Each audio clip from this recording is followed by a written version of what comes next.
আসসালামু আলাইকুম। আশা করি সব ভালো আছেন। আমি আল্লাহর মধ্যে ভালো আছি আলহামদুলিল্লাহ। তো কালকে রাতে ম্যাডাম ফোন দিয়ে বলে যে সকালে ডিউটি আছে। তো সকালবেলা ডিউটি আসলাম। তো ম্যাডাম হাসপাতালে নামাতে আসে দেখেন দেখেন স্যার মাছ কিনছে কারণ বাজার আসছে। আর কারণ বাজার প্রচুর পরিমাণে বৃষ্টি হচ্ছে আজকে।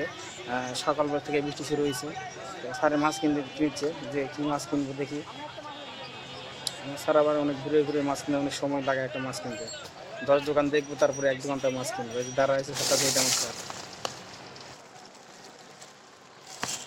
স্যার খালি মাছ কিনা দেয় আমি নিয়ে এসে গাড়িতে ভরি। বাজার মোটামুটি কমপ্লিট, কাঁচা বাজারও কিছু করেছে।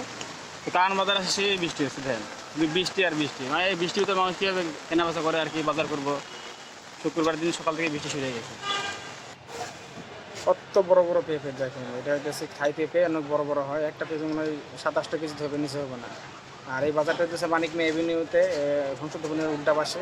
তো এখানে সব বেশিরভাগ বড় লোকরা আসে, কি জন্য হাঁটার রাস্তা, হাঁটা আসতে অনেক দূরে হয়, এই জন্য সবাই গাড়ি নিয়ে এখানে আসে আর কি বাজার করতে। এখানে সব অর্গানিক, মানে ক্ষেতের থেকে একবার তুলে এনে বিক্রি করে আর কি। যাই হোক, এখানে চলে যাবো। কী করবো, শুক্রবার দিন দুপুরবেলা নামাজও করতে পারলাম না। দেখেন রাস্তার জামের ভিতরে গাড়ি দাঁড় রাখছে, স্যার নামাজ পড়তে গেছে। আজকে আর আমার নামাজ পড়া হলো না, কিছু করার নাই। ডিউটি করলে এরকমই হয়। শুক্রবার দিয়ে ডিউটি করলাম, কোনো টাকা পয়সা দিল না। আর এখন ডিউটি নাই, লাঞ্চের পরে লাঞ্চ করে বাড়ি চলে যাবো।